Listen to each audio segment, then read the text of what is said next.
Welcome back to another episode of Two Drunk Guys in a Football Podcast. I'm your host, Marcus the Hammer Mary. And I am Skinny Domestic. Today, Skinny Domestic. We have a good episode. Some say... Actually, no. Today we have a great episode. Some say the best episode. I don't know. I found it. She fucking put it up there. God. Well, now I gotta go call my attorney and take back that small claims court over $30 that I was gonna have against you guys now. Well, it's never lost. It's just hidden. Yeah, I was gonna pay $125 attorney fee to take $30 from you guys, because that's how that works. I would have never paid you either, is the thing. I don't think an attorney would even take it. They'd look at me like I'm an idiot. Yeah, I'd be like, what the hell? But we'll have news, bad news, of course, bad betting, our random fun topics, which I think have been going pretty well. You know, they're a good little piece to add. I forgot to write the topics. I'm going to have to come off the dome. Sorry, Skinny. I always forget. No beer review this week. We're going to do beer reviews every other week or so, just to not have them all the time. Then last week we did the five players we think will be bust or to avoid. This week we're going to do 5 players worthwhile. And hopefully Marcus doesn't cry during this episode, because, you know, it's just been a rough couple days for Vikings fans. But Marcus, go ahead and get us started with the news. I'm going to pour this beer out for my boy. Get it all over my carpet. My wife gets angry at me, but you know, what are you gonna do? For JJ. For JJ. For JJ Jordan McCarthy. Addison. Out for the entire season. Jordan Addison isn't hurt, is he? He was carted off the field today. You didn't know this? What? No, I didn't see. Oh my god. Dude, I did not see that. Now you're giving me news, and now you're going to see the most... Oh, my goodness. I hope he's okay. I really do. JJ McCarthy is out for the entire season with a meniscus tear, which I don't know if it's mycopium or what, but at least he won't be rushed into a bad situation. Yeah, I don't think he was going to really... Maybe had a shot to play towards the end of the season if, like, your guys' record wasn't looking too good. But I think... You guys were able to manage it with other guys that I think may be a little worse than Sam Darnold. The only thing that worries me is, again, your defensive backs with everything that's happened with that. So, I don't think JJ would have had a whole real shot to play this year. Even, you guys would have had to been out of the... might have. You guys would have had to been completely out of the playoff picture, or Sam Darnold is 4 touchdowns and, like, 15 interceptions type play, but I don't think that would happen. So I think it was going to be a year for him to basically sit anyway, maybe play a couple games. But who's your guys' question is who's your guys' third string? Jaren Hall. He was a rookie that we drafted last year. To be fair though, with him, it is a meniscus. He still can throw the ball around. He still can take mental reps and stuff like that. I worry because I feel like he looked good, and I feel like he was probably going to start in the season. I think that it would have been pushed towards that. I think he was going to compete with Sam Darnold to play. Maybe not week 1, but I think sooner rather than later, so it does suck for the Vikings. He did look like he is, with what they were doing in the first preseason game. Obviously, it's not the whole season, but he looked good. He looked really good. So yeah, he looked great handing the ball off. He did not hand the ball off. He had 2 touchdowns, an interception. Out of 37 dropbacks, he threw 19 or 37 snaps. Hey, I'm just saying he handed the ball off very well. He's Christian pondering it. Yeah, no, I think I think you would have seen very little playing time, honestly. I But don't. I disagree. I well, think that he would have played this year because I guess it doesn't it matter depends on now because Sam Darnold. No, it depends on Sam Darnold and how good he is. Jordan Addison, that's terrible. I did not know that he got hurt. yeah, had to When be did it carted happen? off the practice field after leaping for a contested pass. He was hobbling off the field before he eventually had to get a cart. And then the update right now, 2 hours ago, was it's feared that he tore his ACL, but they're still doing MRIs to confirm. Oh my god. Well, I don't. That probably makes Justin Jefferson's stock go up, to be honest, because that the whole team, Jordan Addison being gone, T.J. Hawkinson being gone, they're gonna just force feed the hell out of Justin Jefferson. So he'll probably have a million freaking targets, probably 70 catches because all of his targets are gonna be off target. Yeah, I'm looking to see if there's anything updated for him because the last stuff I saw was 2 hours ago. So let me look real quick. That's not good. I did not know about that. I did not see that. I'm not happy about that either. Not one bit. So 5 minutes ago, now it says believed to have avoided serious injury. Oh, thank So- goodness. Thank goodness, because we need Jordan Addison. He's really good. Yeah, we'll see on that. Yeah, I'm surprised you didn't see that. But No, I didn't. I have ESPN app on, and it always is like ding, ding, ding, ding, ding. But I'm surprised I didn't see it. But anyway, enough about my sad Viking talk, and me being sad about JJ McCarthy, me finding out about Jordan Addison possibly tearing an ACL.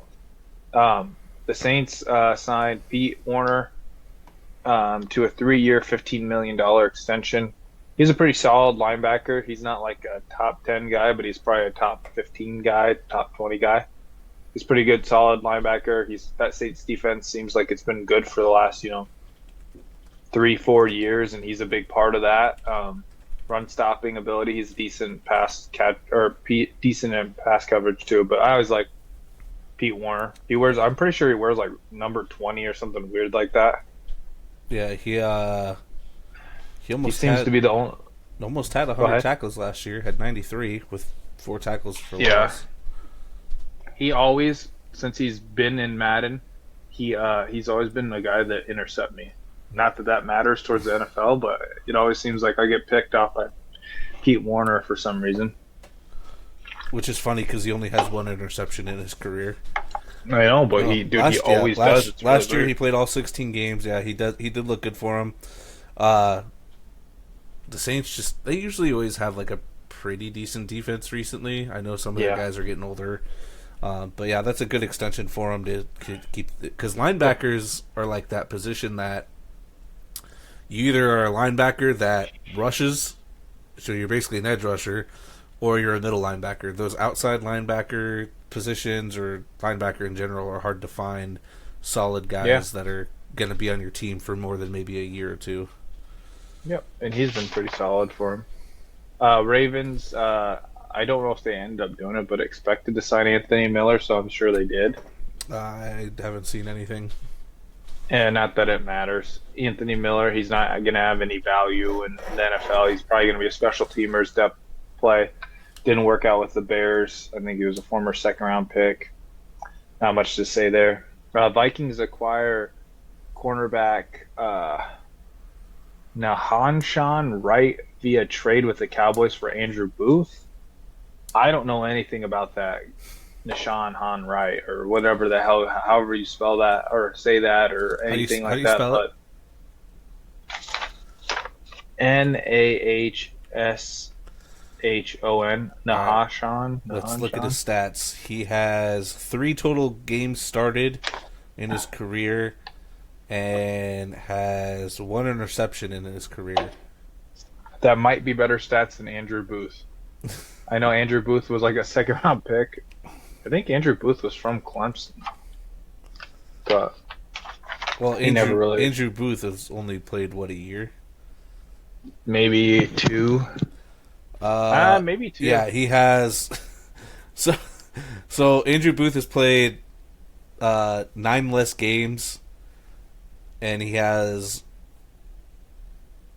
8 less No tackles, no picks, no Yeah, sacks. So he hasn't really done anything for the Slightly, Vikings. yeah. They both pretty much haven't done anything. So We'll see. We'll see what happens. I mean, we're hopefully we get Stephon Gilmore. I don't know if that actually happened, but I was pretty happy about that till, JJ McCarthy. It's funny about I know I'm coming back to it. It's funny about the JJ McCarthy thing because I was just finally getting to the point where I was like, okay, maybe he is the guy. Maybe they made a good decision because you know how I was the draft day. I was like, we drafted freaking JJ McCarthy.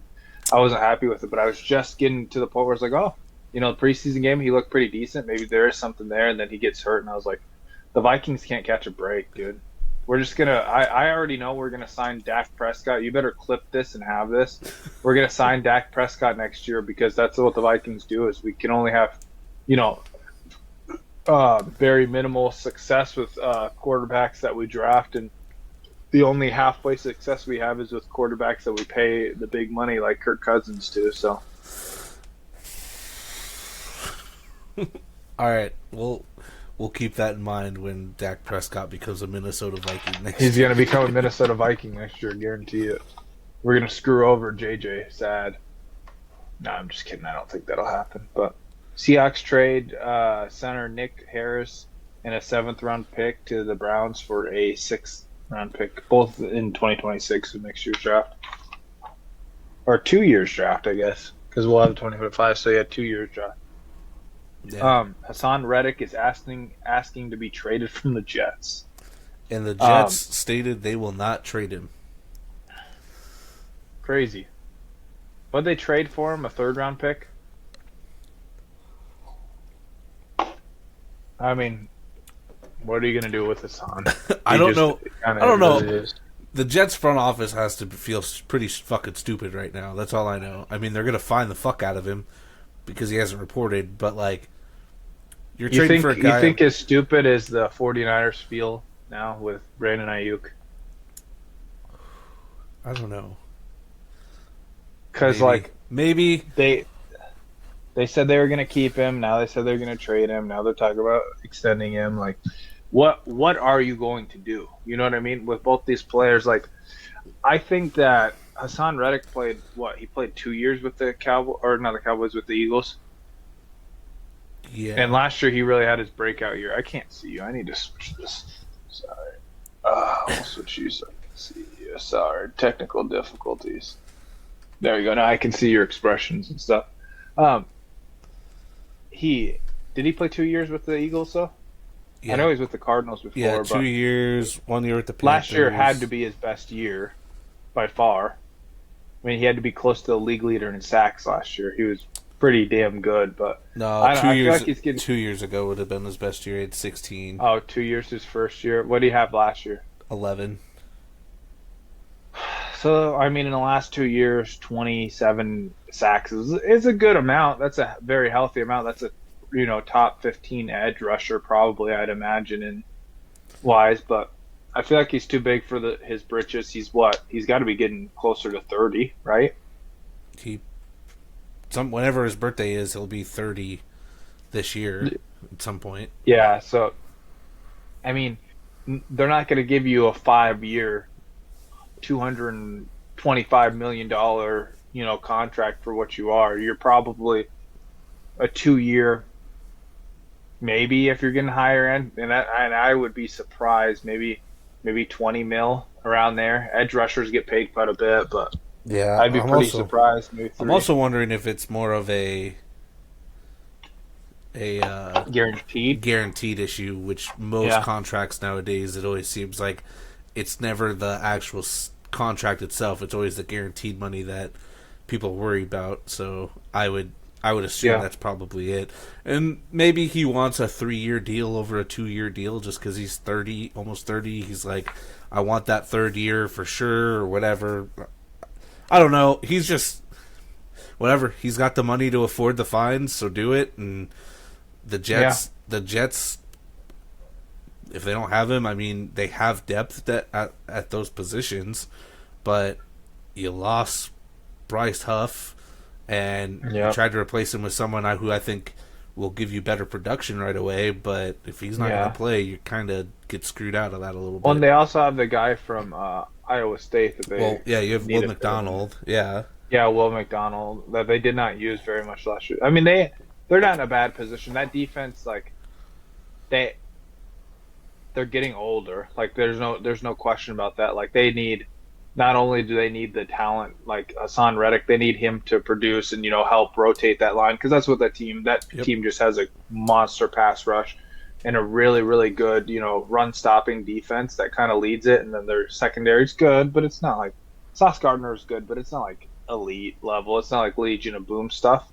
But they're really like they need him to produce, and I know it kind of brings us off topic, but they need Rodgers to produce because they have such a set time period where like that team, if they're going to win a championship or do something crazy, they probably have a 2-year window, 3-year window tops because a lot of those people are going to need money. Like Sauce is going to need to get paid, and they're going to probably pay Sauce. Garrett Wilson, Brees Hall. Garrett Wilson, yeah, Brees Hall. I mean, Brees Hall is like I know that obviously fantasy is like probably the consensus number 2 running back, but Brees Hall's a good fantasy, or not even in fantasy, a good legit NFL running back. Like he rushed for 900 yards on an offensive line that was probably by far the worst in the league. He also shows that he can be a receiving threat, and then Garrett Wilson. We haven't even scratched the surface of Garrett Wilson's potential. Yeah, This year, like this is the year to Garrett Wilson. Garrett Wilson could honestly, I don't even think that it's out of the realm of possibilities.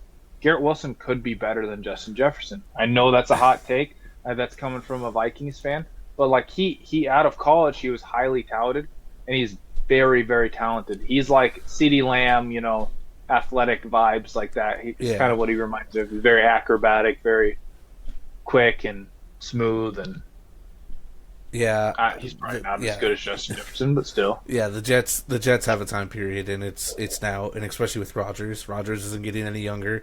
He's coming off an Achilles. We'll see how that goes. Like that roster is to win within the next year or two, and they have to. They have to. Yep. There's no question about that.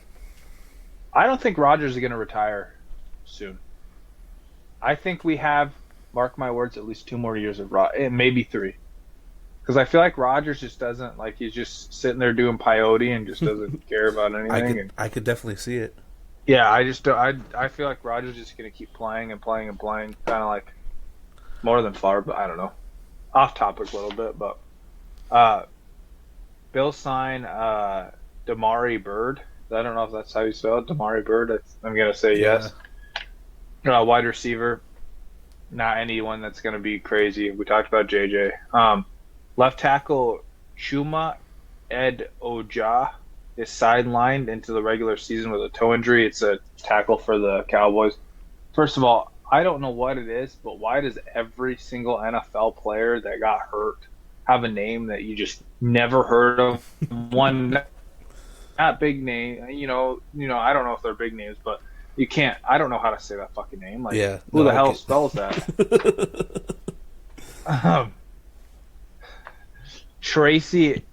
Tyrone Tracy, rookie for the Giants, has an ankle injury.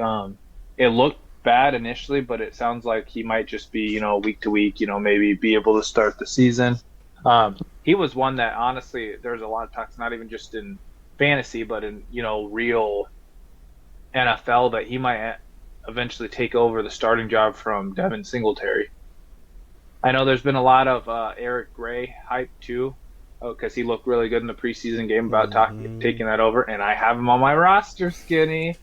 I killed it with this dynasty draft, I really did. But everyone's like, there's so much hype on everyone, but that'll be interesting because that's so open. I don't think Devin Singletary is going to be the starting running back all season. Like Devin Singletary is like the epitome of like the most average running back you could ever create is Devin Singletary. He's not fast. He's not powerful. He's not quick. He's not that great at catching a ball. He's just okay at literally everything. And that's Devin Singletary. So I respect that. It is. He literally is. Like he's a jack of all trades, and he's literally, and I mean literally, a master of none. He's just average. He was really good for the Bills. I mean, his rookie year, I jumped on that train, but I mean, the dude runs like a 4.7 40, like something ridiculous, 4.6 40, something Yeah, ridiculous. I see him losing it, or at least getting a lot of his time cut into it, because you have those two coming up behind him, and Gray did look good. Again, it's preseason. I'm on the Eric Gray Yeah, train, he dude. I'm looked not gonna very lie good. to you. He looked very good. He was good in college too. Well, most running So. backs in the NFL were good in college, I would say. Yeah, yeah, sure, yeah. Except for what's his face, Roshan Johnson. He wasn't that good in college, and he got drafted. So. Yeah, that was the Texas hype, though. It was. There was a lot of Texas hype. Moving on, Jahmyr Gibbs suffers a hamstring injury. I did not see a lot of information about this. There isn't. This isn't good necessarily. NFL standpoint, that's going to hurt the Lions deeply because honestly, I mean, there's an argument that Jahmyr Gibbs might have been a better pick than Bijan Robinson, at least for last year. If you're looking at their whole careers right now in the NFL, Jahmyr Gibbs looked good. Fantasy implications. If he misses some time, David Montgomery's going to skyrocket down that board. Well, and then Jahmyr It'd be a Gibbs. useful player. Jahmyr Gibbs, is he worth a first round pick? You know, like if he's going to miss the first 2 weeks, how far does he drop if he has to miss the first 2 weeks? If he dropped out of the third round, people are crazy. Or second round, people are crazy. Because he's at the edge now. He's at the cusp. Yeah. He's RB4, consensus RB4. It's obviously it goes Christian McCaffrey. It's pretty much Breece Hall. You can put in Bijan if you want to. It's been Breece because Breece has no competition. Yeah. And the Raheem Morris was talking about they have two good running backs again. You know, some Arthur Smith stuff, naughty stuff like that. Talking about what's his face, Tyler Algier, who you know what has got to be the fantasy enemy of every single player because like he's like above average and he takes so much stuff, but like he's annoying because it's like is that standalone value? But regardless, that's another rant. But then it was Jahmyr Gibbs. Honestly, Yeah. Jahmyr Gibbs is by far consensus number 4. I wanted him over JT. Once we did the draft, like I drafted Jonathan Taylor. I think I'd have to look back who what's his face got, but I want to say it was I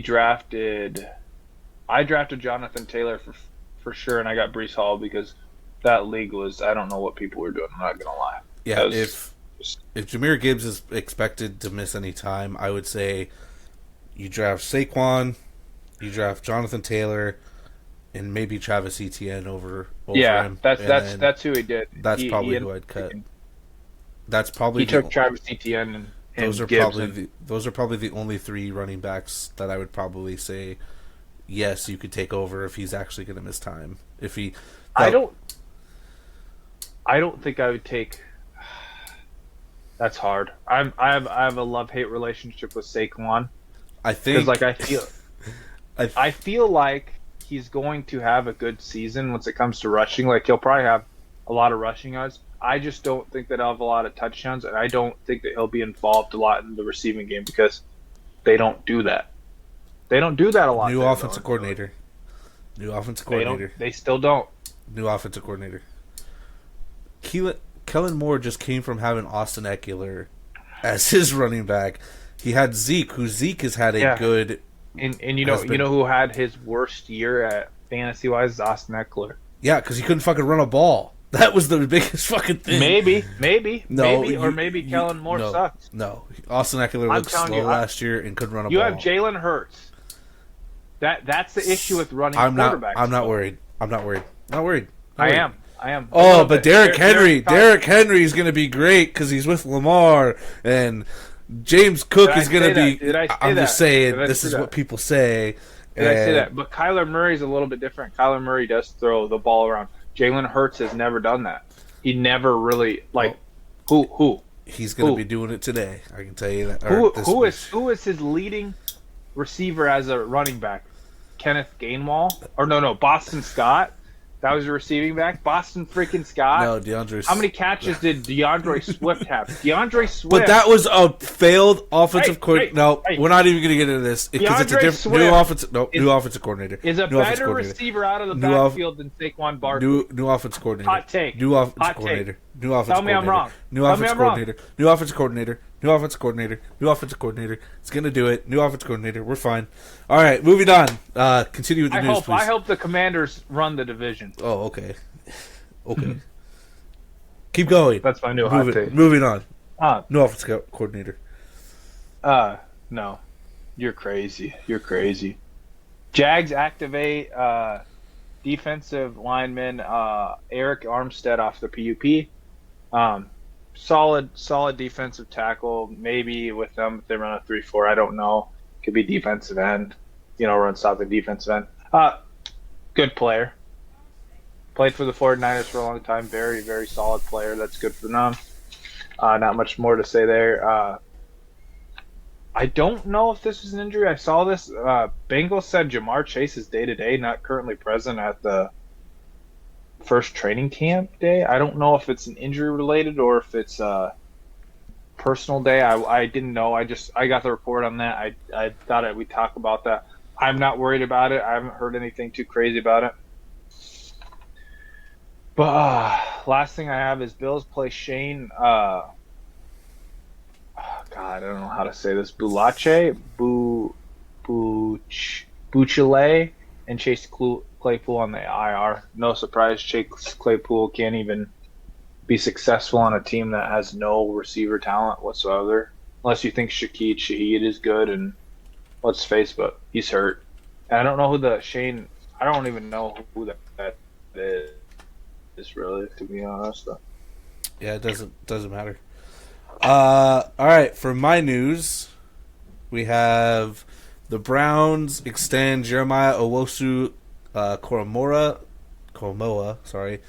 3 years, $39 million extension at linebacker. He's been solid for him.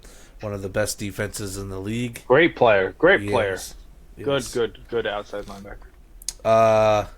Hollywood Brown is going to miss some time with a sternoclavicular joint dislocation.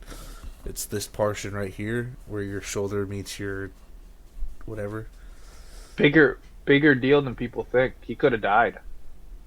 Because of all the I was listening to actually Stefania Bell talk about it.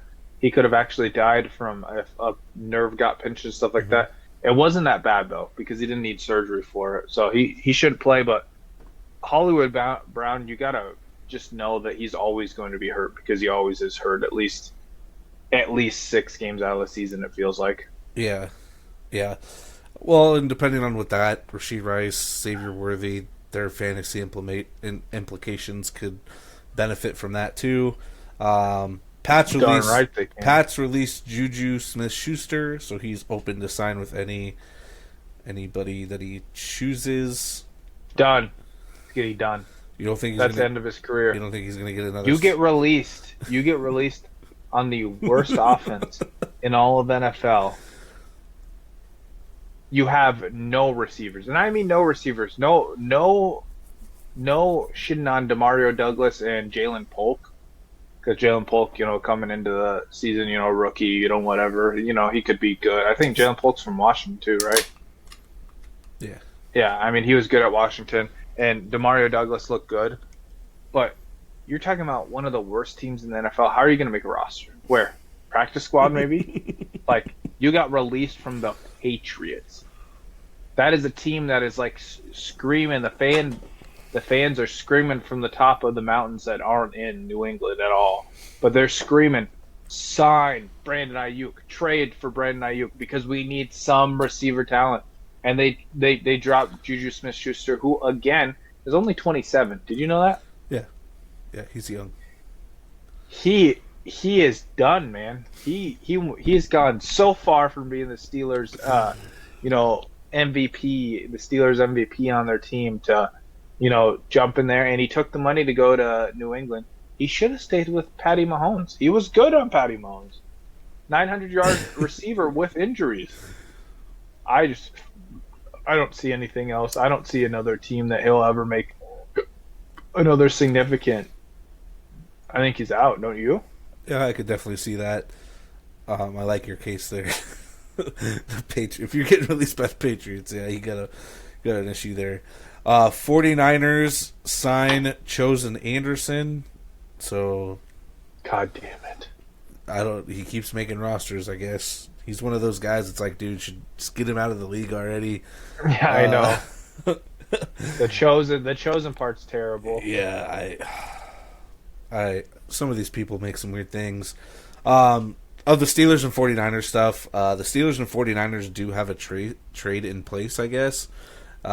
Basically, if the 49ers can't get that contract extension done, they pretty much are able to go ahead with the trade, it sounds like. So he could be a Steeler before the season starts if this contract extension stuff doesn't work out.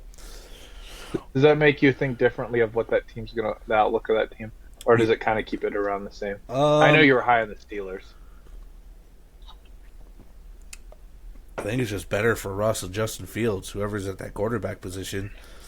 I like Roman Wilson. I like George Pickens, but if you add Ayuk to that, like that's three guys that. Is he better? Is he better than Ayuk, or is he better than Pickens right now? I'd say right now he is, but George Pickens I think could easily be a 1,500-yard receiver and be better than him type thing. It's just if you're gonna pay him that type of money that he's asking, you're gonna want at least wide receiver one numbers for the next couple of years if you're gonna pay him that type of money. You don't Pickens is a weird one though. Yeah, I have a weird take on Pickens. I wanted to talk to you about it, actually. Pickens is really good at catching the balls, but I almost feel like he puts himself sometimes I feel like he makes highlight catches that he doesn't need to. Does that make sense? Like he runs the wrong route or does he has bad placement of his body and then he just I don't know, he's not very refined as a receiver. Yeah. As long as he catches it and it makes it look good, it's okay. Yeah. Yeah, he is kind of that kind of guy. I can see that because he does have some. He is good though. He is really good. Yeah. He's talented. I just feel like he needs to be refined, and he'd probably be a top 15 receiver. I kind of like that though. Do you think that it's going to be Russ or do you think it's going to be Fields this year? So if Russ can play like he did last year, the Steelers probably win 10 games because that defense is so good. So I think they won 10 games with Kenny Pickett last year, I'm pretty sure. Yeah, so all you got to do is win 10 games again. 10, 11 games, and you're in the playoffs, I would say. I'm a Russ fan, so I want to see Russ succeed, but like I said last week, I just think because of the money situation and you need to figure out your quarterback for the future, I feel like Justin Fields is going to get time to play. Maybe at some point. I don't know.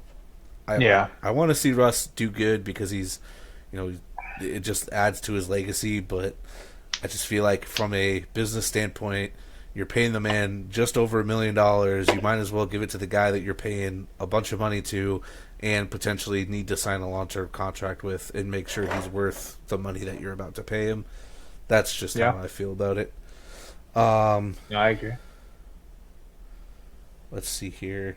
Rondale Moore, season-ending leg injury for the Falcons. So last week I fucked up and said Drake London is one of those guys I don't like. I think losing Rondale Moore, it doesn't have that big of an impact, but it makes Drake London's stock a little bit more valuable than what it was. Is he at least probably 50 targets in that offense? He still a second-round receiver before some of these guys? I don't think so. I think he's bottom half second round, maybe at least a third round pick. But going 14th, 15th overall, not a fan of. Maybe 22nd, sure, but we'll see how that affects him. And maybe Kyle Pitts gets a little bit more with that too. Then we have two people retire, or actually three, because I think Rashad Penny just retired recently too today. I think Rashad Penny retired. Let me double check that real quick.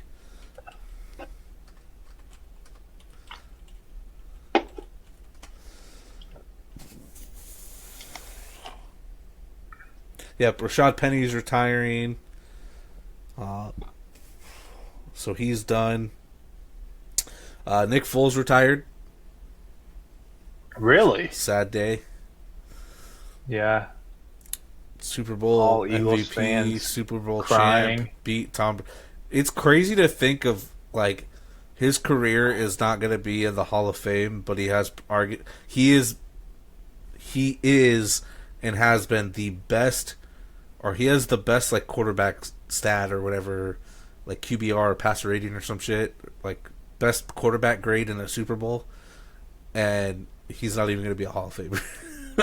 He's done all this backup work and, stole money from the Jaguars after winning the Super Bowl, but was able to say he beat Tom Brady in the Super Bowl and all that. And arguably, I guess, outplayed him, even though Tom Brady threw for over 500 yards, but you kind of have to when you couldn't run the ball. It's a sad day. Sad day to see him go. He's got the statue for the Philly special, which that's the other thing he does better than Tom Brady is catch a football.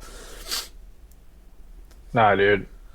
Bill Belichick, you've never seen the conspiracies Bill Belichick threw that game to show Tom Brady who's boss. And then the last retirement is Tavon Austin. How was it? He was not still there. He was still not active in the league. He's literally a coach. Wasn't retired. Really? Tavon Austin's like, I'm putting up my cleats. Tavon Austin still has probably the best highlight tape I've ever seen in someone in college football. He was a monster. He was so crazy at West Virginia, and even with even with the Cowboys, he had like some. He was a highlight tape. That's what he was. He was just a highlight tape. Yeah. And these kids aren't gonna appreciate who he was. Like when you think of Tavon Austin, they're gonna be like, who is that? Him and Tyrann Matthews. I remember being in high school watching Tyrann Matthews highlights in college at LSU.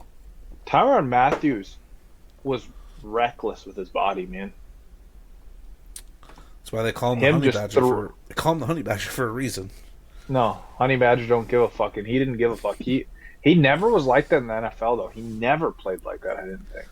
I think one reason for that is because he beat the shit out of his body in college. And he was injured. Yeah. He got injured when he did play, like when he would have certain things. So I think he had because he was. Do you remember that though? That play where he goes and he'd like sack the quarterback and like do a side flip because he got hit by one of his guys. Like he was crazy. That's a crazy tape to watch. Yeah. Those are the type of players that you're like, damn, you really got to appreciate them.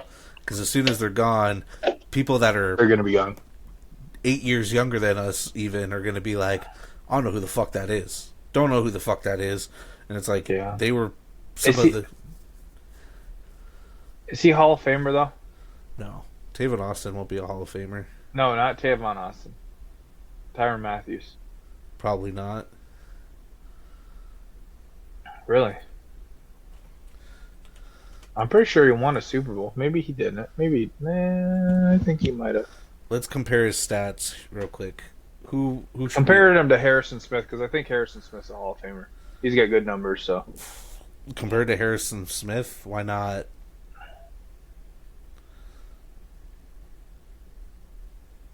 Brian Dawkins. There's not really a. He's kind of his own. Yeah, that's true. Compare him to Troy Polamalu.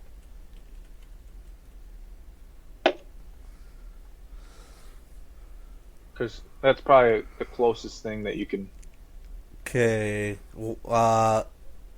He played 5 more games than Polamalu. He had 1 more interception, 1 less sack. Mm-hmm. He had over just about 50-ish more tackles, one more interception, same amount of fumble recoveries, less forced fumbles. Well, I guess Gotta maybe. pick a good one to compare him I to. guess he might be able to get into the Hall of Fame. He won the Super Bowl too, Yeah, right? he has. Yeah, he has one championship. He has 3 Pro Bowls, 4 All Pros. Well, yeah, maybe he does. 5. He's a Hall of Famer in my mind. Yeah. He is a good damn player, man. Which is crazy to think about that he did all that with. Like 4 different teams. Yeah, he's been Arizona, Houston, Kansas, and then the Rams the last 2 seasons, and Saints.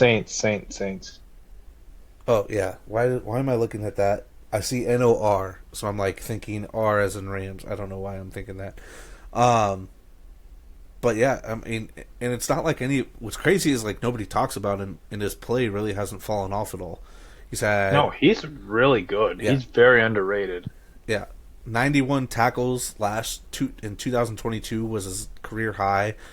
His career interceptions were highest was 6, and he had 3 and 4 the last 2 years. Like, it's not like he's even fallen off or anything. Just nobody's paying attention to him. Only catalyst on his career is once he tried to say Tom Brady was saying racist things at the Super Bowl, and everyone's like, "That's not true." Yeah.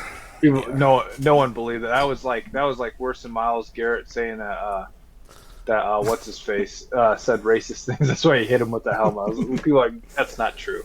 Yeah. I guarantee you that's not true. Probably not. I don't know. In an NFL locker room, it'd be very hard pressed for someone to say some racist things. I just don't see that happening very often, at least especially in today's world. But yeah. All right, moving on to bad betting. The only thing that didn't hit last week was the women's water polo team winning gold. I think they won bronze. So we're going to try baseball for today, Thursday. We're going to take the Mariners money line versus the Tigers, the Mets money line versus the A's, Dodgers money line versus the Brewers, and Braves minus 1.5 against the Giants. If you want to parlay all 4 of those together, $10 pays you about $109. Good luck. Haven't done well with baseball. I wanted to bet preseason football, but nobody does that because that's lame. So I was like, I'll just keep. You up should have, because that's what we're good at. I'm not betting preseason.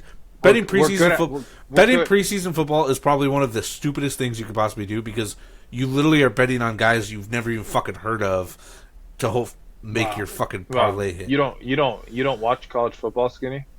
Oh, because every single one of those guys is a rookie or. I know them all. I know them all. I bet you do. Give me a name, but we're a football podcast. We know how to bet football things. Yeah, I'm not betting things, preseason. I'm not betting preseason. It needs to die. Off season needs to die with what's it called? All right, moving on. Women's water polo. Moving on. Our fun random topics. Marcus, your first one. Who are the 3 historical figures you would want to have dinner with? It can either be all at the same time or just like individually, but 3 historical figures. Teddy Roosevelt. I knew that answer was going to come. Did you really know? Yeah. Oh, I knew you were going to say. I knew you were going to say TR Teddy. Guy? Teddy Roosevelt would be pretty cool. Gotta throw the man JC in there. You know, Jesus. Yes, I know. Why do you think I'm shaking my fucking head? Gotta have Jesus in there. He can teach you how to be a carpenter. Yeah, carpenter. Teach me lessons, Skinny. You know what I mean? A carpenter. Get saved. Yeah. And then one more person. You could all order water, and he'll turn it into wine for you guys. Yeah, of course. He's the best party favor. Like, he's a great man, all around good guy. You know, he could teach me things. You know, talk to me about the Bible, Skinny, something you wouldn't understand. And then my last one would be.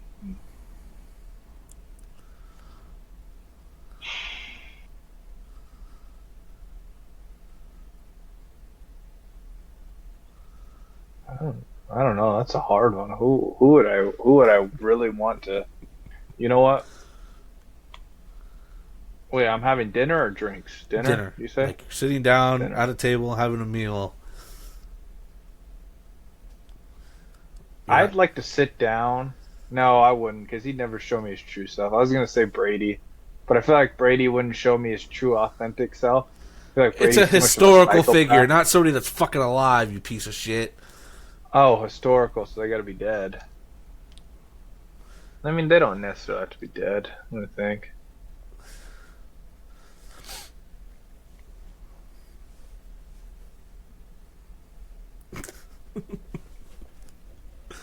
You really stumped me. You can't stump the Marcus, but you did. Uh, I'm gonna say Eugene Stoner. I don't know who the fuck that is. That's the guy that made the M16 A4, like the gun guy. I couldn't think of anyone else, but it'd be cool to pick his brain and be like, why did you make a AR platform gun? Why didn't you make this? Or I was thinking Eisenhower. Eisenhower would be kind of cool to have a drink with. I know for a fact I'd have to go with Teddy Roosevelt. Teddy Roosevelt would be so cool, dude. Are you Dude, kidding I me? understand. I knew you were gonna say Teddy, just because when we went on our fucking trip, that's all you guys could fucking talk about. When we went to Mount Rushmore and all that, like you Oh, it's guys were, Teddy. yeah, you guys were Me, like me fanboying and Teddy. Alonzo were. Yeah, you and Alonzo were fanboying Teddy so hard. Dude, Teddy's so cool, I man. know, Like, think about it. dude. I learned a lot of things about Teddy. He's the whole reason why we have like the NCAA and all that shit too. It's fucking Yeah, I nuts. know. Yeah, we have college football. We have Montana, like Montana, Yellowstone, and stuff like that. Because the man cared about the Yeah. environment, but he also, His son died from college football. Yeah, fucking nuts. yeah, I know it is crazy. It Yeah. really, really Yeah. is crazy. He's No, done a lot of stuff. yeah, that would be. That's why it'd be a good sit down for you. I agree with that one. Then of course you got to go the Jesus Christ himself, Yeah, Jesus Christ. which 'Cause, the Bible was Teddy, written. Which the Bible was written after he died. So how would he know anything about the Bible? no, he'd know everything because he's God himself. Well, I could have said other people. I feel like Lincoln was a great wrestler. I don't know. Lincoln's good. He did a lot of good things. George Washington, a lot of good things. I don't know. Teddy Bridgewater, greatest quarterback of all time. But Teddy Roosevelt, greatest president of all time? Question mark. But I don't know. It's a hard one because you don't know. What would yeah. you do? Lincoln for sure. Oh, you're a Lincoln guy. All right. All right. Yeah, yeah, I'm a Lincoln guy. Lincoln for sure. And then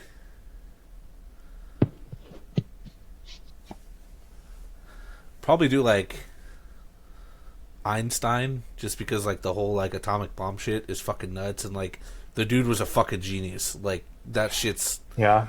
like all the shit. His social skills probably wouldn't be great because he was a genius. So his social skills were probably like this big and all that. So dinner would be very awkward. He's just extremely artistic. Yeah. He's like, I just wanted to play with trains. So we would see how that goes, and then I think like my last one would be like, there's clearly a language barrier, but like Leonidas from like Sparta, the 300, dude, clearly a language barrier, That's quite the trio. or like Napoleon, the Frenchie, Yeah, Napoleon. like those That's- type of yeah, like that's not those type bad. of guys. Ooh, Seems like I'd love Napoleon. Hercules. He wants Hercules. but again, language barrier because he spoke French, and if we didn't have to worry about that, I'd probably go Napoleon over Leonidas. Is anybody like in the Greek time frame back then? But like Julius Yeah. Caesar would be like a good one too. Caesar would be cool, actually. That'd be kind of neato. The Roman Empire, we're always thinking about What was it like to ladies. bang Cleopatra? Sure. As a fellow Egyptian, it better be good. All right, my question for you is, if you could have only one beer for the rest of your life, and only one beer, what would it be?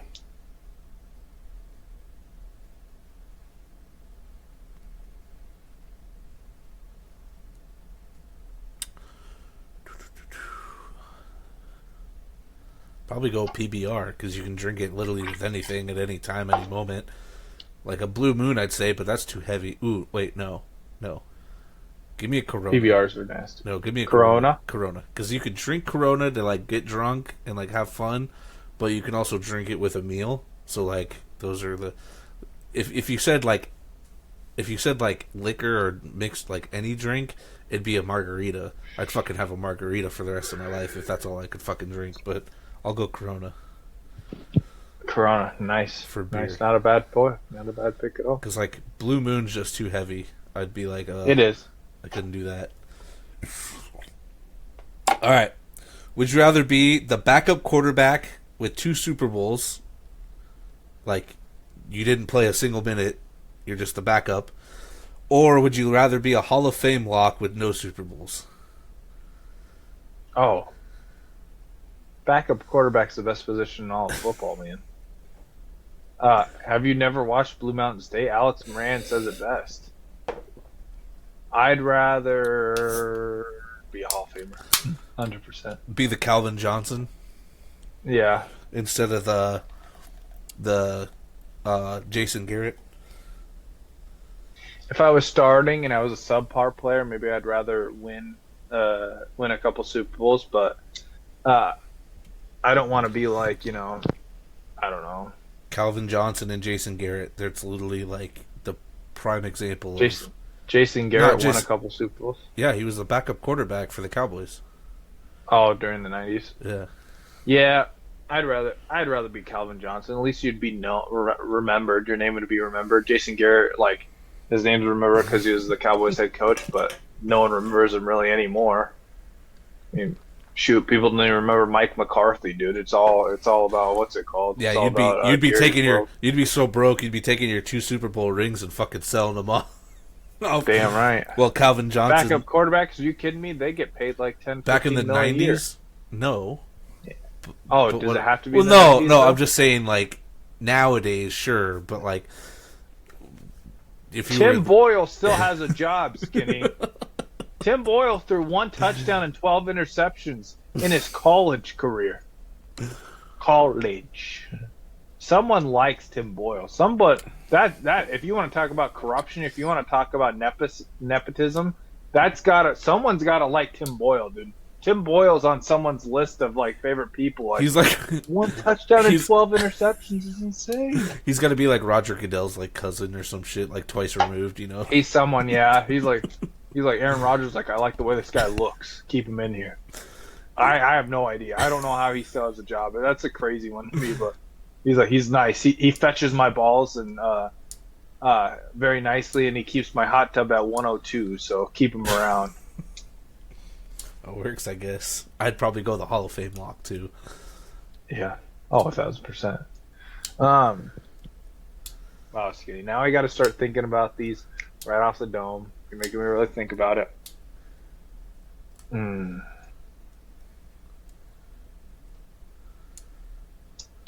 Would you rather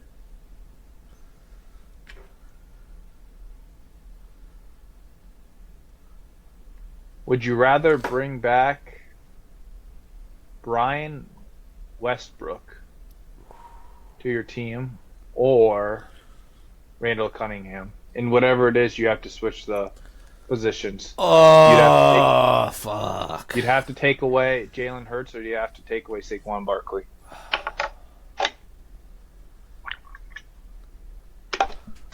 I think I'd have to bring back Randall Cunningham. Really? Because you're that high on Saquon. I think Saquon is a far superior running back than Westbrook would be. To me, Randall Cunningham is pretty much Jalen Hurts in a sense. Like, he's a running. The disrespect to Jalen Hurts and all. What do you mean? Randall Cunningham was a good quarterback, whatever. He was a good quarterback, maybe. He's a dual threat. He can throw the ball, which Jalen Hurts can do. They both can run. Like, I feel like what you plastic man, dude. What you get out of Saquon over Westbrook, I feel like you can't replace. While it may not be as good as Jalen Hurts, but it'll be.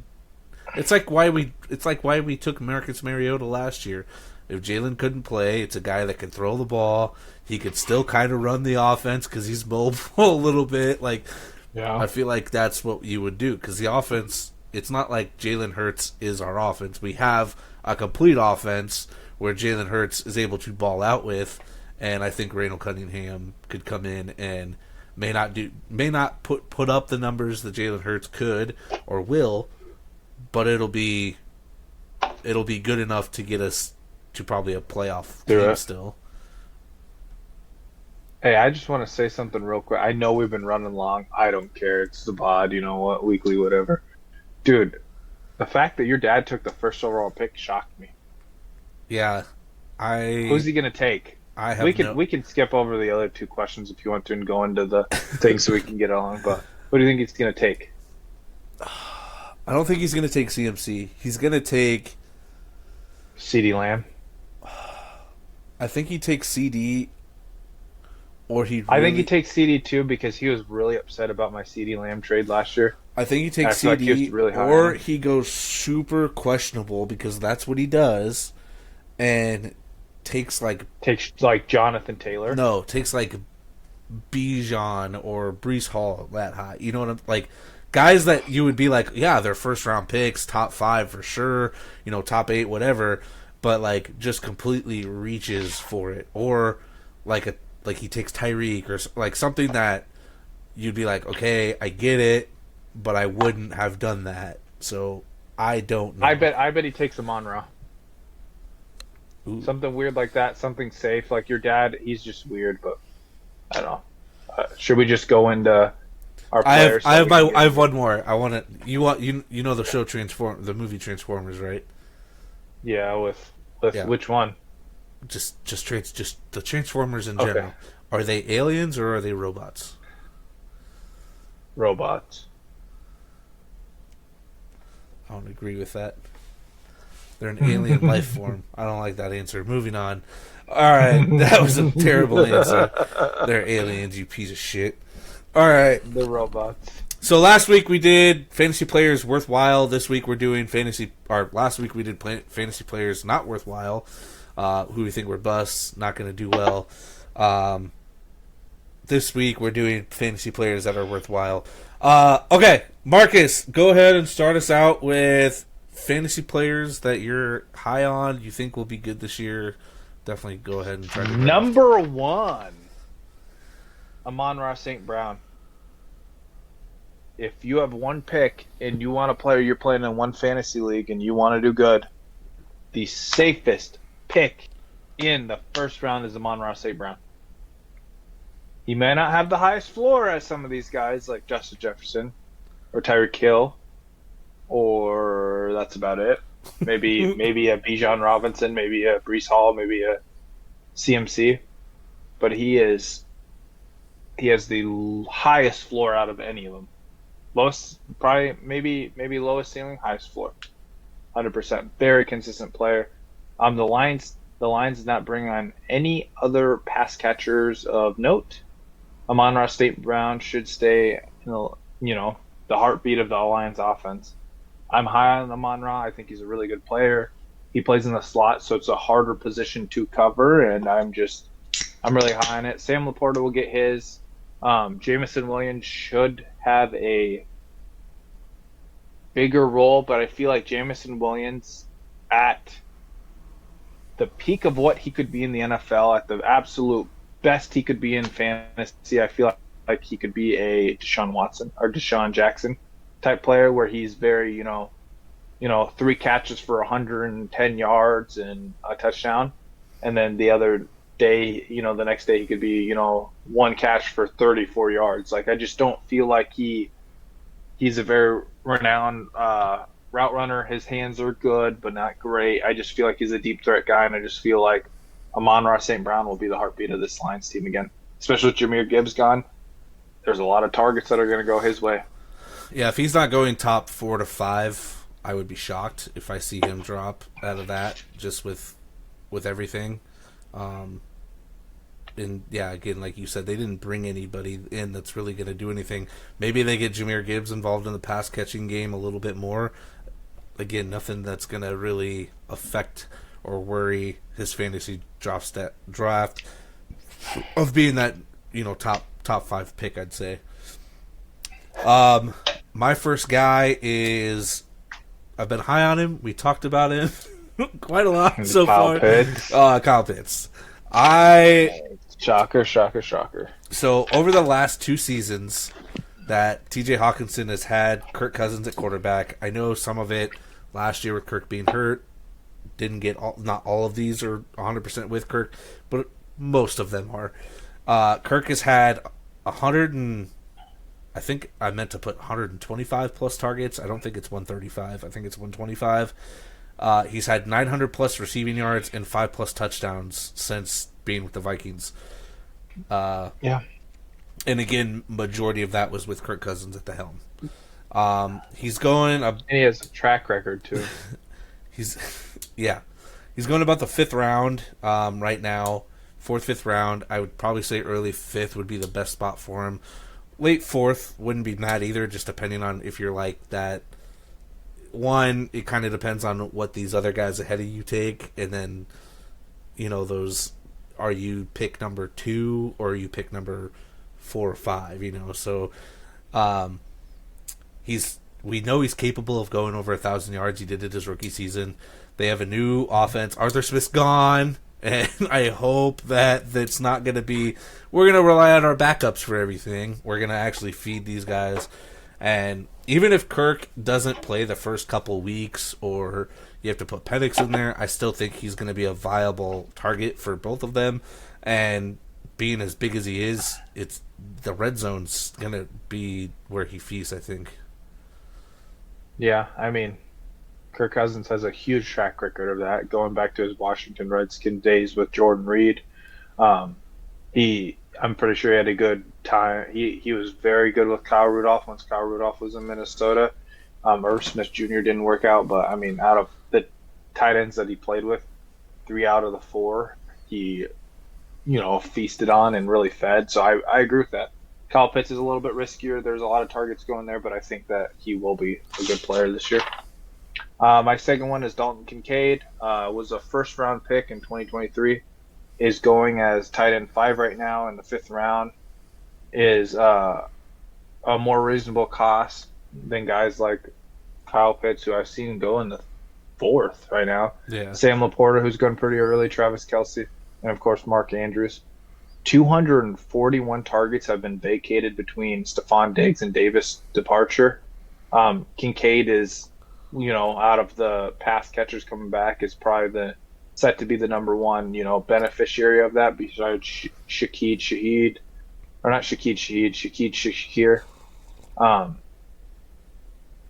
He should have a bigger role on this Bills offense. Last year he ended the season as a tight end 14, and that's with only having 2 receiving touchdowns and splitting time with Dawson Knox in the beginning of the season.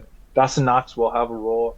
I feel like Dalton Kincaid will be the starter in the slot, and I feel like he's going to feast this year. I'm a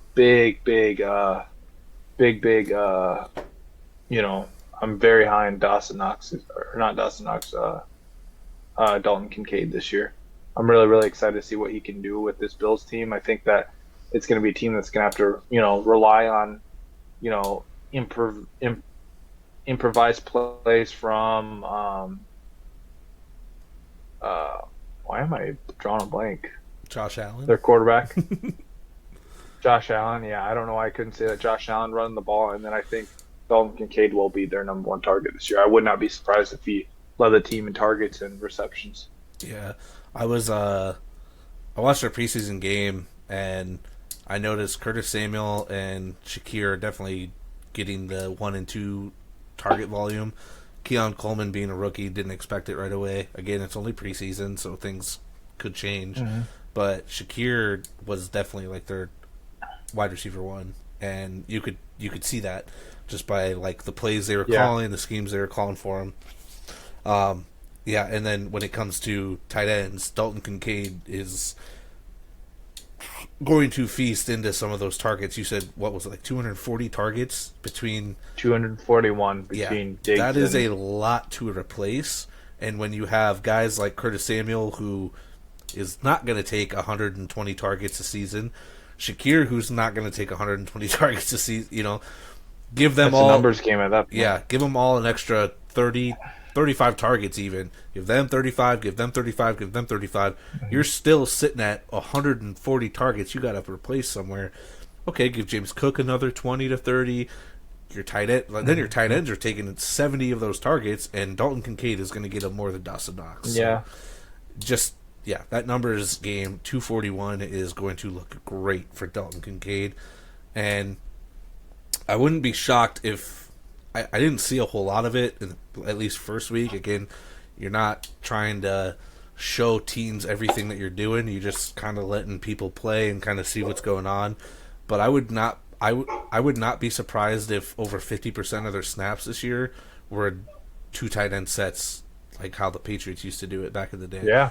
Just because those two, even Dawson Knox being a little bit older, I still think he's better than some of those other guys that they're going to put at wide receiver, and him and Kincaid can play that slot outside guy, block, whatever you need him to do position. So I like Kincaid. I had him last year in our dynasty league. He was a hit or miss most weeks, just because of the consistency with everything. But yeah, this year for sure with those targets, I think it'll be good. I'm going to keep on the tight end train. And my next guy is Brock Bowers. There isn't a whole lot on him because he's a rookie. So last week he played almost 80% of all offensive snaps, which I saw, which is crazy. And that's just preseason.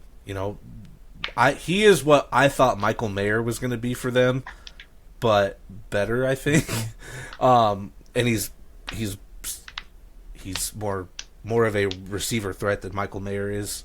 He lined up all over. He lined up in the slot, backfield. He's going to be all over the place. He's going about the 7th or 8th round, which I think for potential being a top 7, top 8 tight end in fantasy this year, based off of what he could have for production. Is going to be. I think he could be even top 5 if it really pushed. The only thing that's holding me back from top 5 a little bit is they do have Devontae Adams and Gardner Minshew. I don't know how much I trust. I could think Gardner can get 35 to maybe not 4,000 passing yards, but 3,500. Do you think Devontae is going to at least take 1,000 to 1,200, and they're still gonna. Michael Myers gonna play on this. Yeah. Team. Oh yeah. He's gonna play a lot of snaps. I feel like Brock Bowers is gonna play as a 3rd to 2nd wide receiver is what I view him as, like kind of like a almost a very similar situation Dalton Kincaid and Dawson Knox. I feel like they both have a play, and they don't really have a great 3rd receiving option either. Yeah, so I feel like Devontae Adams, you'll see a lot of Jacoby Myers, and then even with Hunter Renfrow was Bowers non-existent, like in that offense last year. Yeah. It's very weird. And Hunter Renfrow was one of the better route runners in the league, and the guy that you wanted on your team. Which, again, how is Hunter Renfrow not on a roster? But then guys like Juju and stuff were just I don't know. I think Hunter Renfrow is getting overlooked, but he showed at Georgia that he can be the offense and be heavily involved. He got injured, I know, for that one game or something like that last year. But for the most part, he stays healthy, and he, like you said, wide receiver 2, potentially wide. He's going to get either the second. I feel like he could get the 2nd most targets on the team, 2nd most targets, 2nd most catches, and with people wanting to focus, Devontae Adams is 31. People are still going to focus on him. Yeah. That's just going to open it up. We saw it with Jacoby Myers last year. It opened it up heavy for him. I think Brock Bowers is at 7th or 8th overall. Travis Kelce-esque is the best way to. He's not going to be a good blocker, but he could be the number 1 receiving target. Oh, yeah. My next one is actually quarterback. It's Kyler Murray. He's going as quarterback 10 right now. When healthy, is finished as a top 10 quarterback. So the return on investment, I mean, he's at his absolute floor. What you're drafting him at, I think he went as quarterback 4 and quarterback 7 once he was healthy. So he's going right at that. He's averaged at least 30 yards rushing per game and 5.2 rushing touchdowns per season. Another year removed from his ACL injury, and now has an upgraded pass catcher. He probably, this is going to be a very, very bold statement, but Marvin Harrison Jr. might be as good as DeAndre Hopkins once he went to the Cardinals, who was hurt a lot too. Marvin Harrison Jr. is a generational talent at wide receiver, very, very talented. He hasn't had a tight end as good as what's his nuts? I can't think of his name right now. Like the current tight end, I don't know why. Trey McBride. The offense should be buzzing. They got Trey Benson in there, who I think will eventually take over for James Conner, who gets hurt all the time. This Cardinals team is going to have to pass the ball a lot. It's going to take a lot of Kyler Murray. This offense, I feel like, could be a top 10 offense and only have 8 wins. You know, they're going to have to be interesting. Their defense is still a work in progress. That offense, I really, really feel good about Kyler Murray right now. I feel like he's kind of getting his groove, and he's a good player. I had Kyler Murray as my quarterback a couple years ago, and he did okay. I mean, it was kind of one of those times where I took a early quarterback, not typical of what I do, but I'm really hyped on Kyler Murray right now, especially going as quarterback 10. Are you kidding me? Like, I love me some Anthony Richardson. I'm so hyped up on Anthony Richardson. AR-15 is the guy. Kyler Murray's value, is he going to run as much as Anthony Richardson? Probably not, but is he a safer bet to, consistently get you 20 plus fantasy points a game? Probably. Yeah. I don't know if it was last year or something, I noticed I'd really have to go look at like every game and all that and break it down. But, on Two Drunk Guys to Football podcast, we don't always use statistics to back up our claims because that's just how we do it. I'm pretty sure Kyler Murray with D-Hop in and with D-Hop out was a top 10 quarterback, the other was like a bottom 20 to 25 quarterback because he didn't have that number one receiver. As soon as he has that receiver, he's like a top 10, which sounds about right for most quarterbacks. Not every quarterback is that way, I'd say. And he was last year, once he came back from injury, he was killing it with Hollywood Brown. Yeah. I mean, he was doing really well. I would say with having Marvin Harrison Jr., and if Marvin Harrison Jr. is the wide receiver that we think he is and going to be from the get-go, which your claim of being better than D-Hop when he came to the Cardinals, I don't know if that's I don't know, because the first season D-Hop I think was still pretty damn good. The injuries kind of took a toll on that. But having Marvin Harrison Jr. as like a true number one receiver, yeah, K1's there. He's off the ACL. He's in the point where he's comfortable with his legs again. He's going to be able to run and give you the, for sure 3 to 5 fantasy points just from running, and then add in 10 to 15. I would say it's passing. Really not that crazy what he's got to do.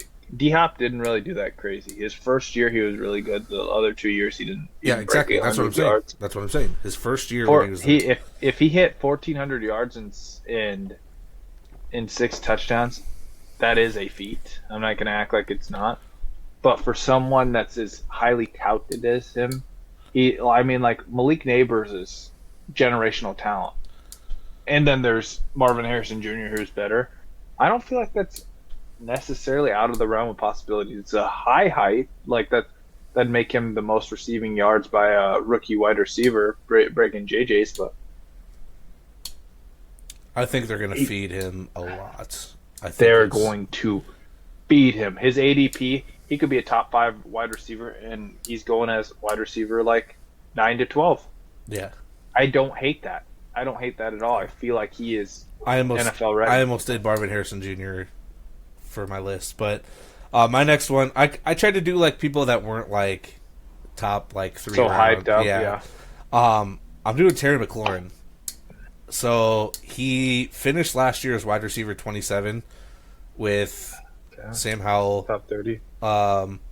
He's right now. I'm going based off of ESPN's cheat sheet that we use. He's right now as listed as wide receiver 36. So that's low to me, very low. That's about Yeah. he's going about the 6th or 7th round, depending on where you're at with drafting and what you need. And he's had 1,000 yards over the last 4 seasons, almost 1,000 yards in 5 seasons because it was his rookie season. He had like 960 or whatever. He's had 4+ touchdowns with average QBs. I know there's a lot going on with. You have a rookie quarterback at Jaden Daniels, who I think, with his rushing ability, and I think he's just a better overall quarterback than what Sam Howell is. I know Sam Howell liked to sling the ball, but I think Jaden Daniels is going to be better.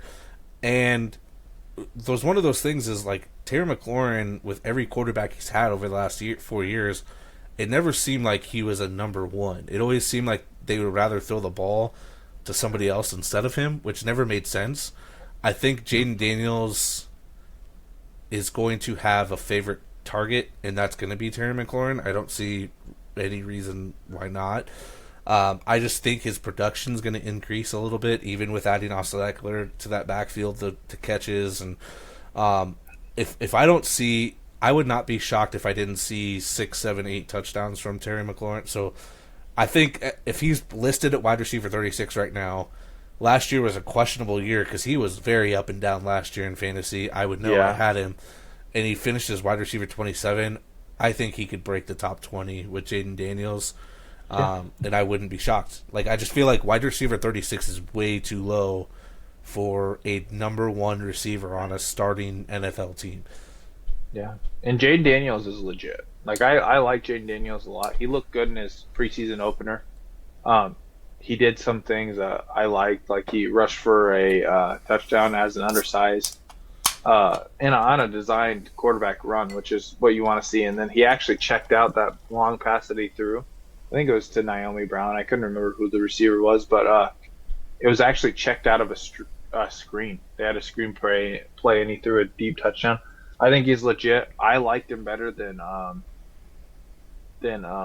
what's his face Caleb Williams coming into the draft. I just thought that he was really pro ready, a little bit undersized, but I liked him a lot. I think that Terry McLaurin, if he is a legit passer and he can show his stuff, I think Terry McLaurin would be a great player for him to latch on to and use. A veteran player who knows what he's doing, and a guy that really, honestly, Terry McLaurin, with all the quarterbacks that he plays, he's always like a top 10 guy when it comes to catching catching hard to catch passes, whatever those statistic they have. So he's a good legit player. 6th or 7th round too, depending on how you draft and your style that you draft.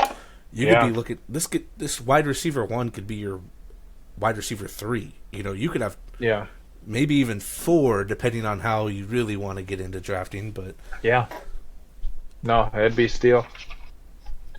My next one is Isaiah Pacheco. He's on a great offense that's going to be improved. He's going in the 3rd round. The last 9 games that he played last year, he's averaging 21 touches, which you like to see. That's a lot of touches on a running back. He's a top 5 running back. Didn't add any competition in the offseason. Has a lot more room to run and be consistent.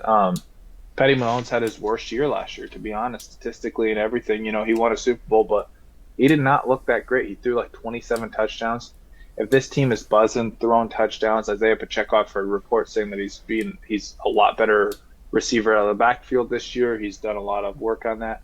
If this team isn't stacking boxes, if Patty Mahomes is, spreading the ball out, there should be so much room to run between this, top 5 offensive line and stuff like that. I'm actually really excited to see Isaiah Pacheco and what he can do. I feel like there's really good value with where he's getting drafted at.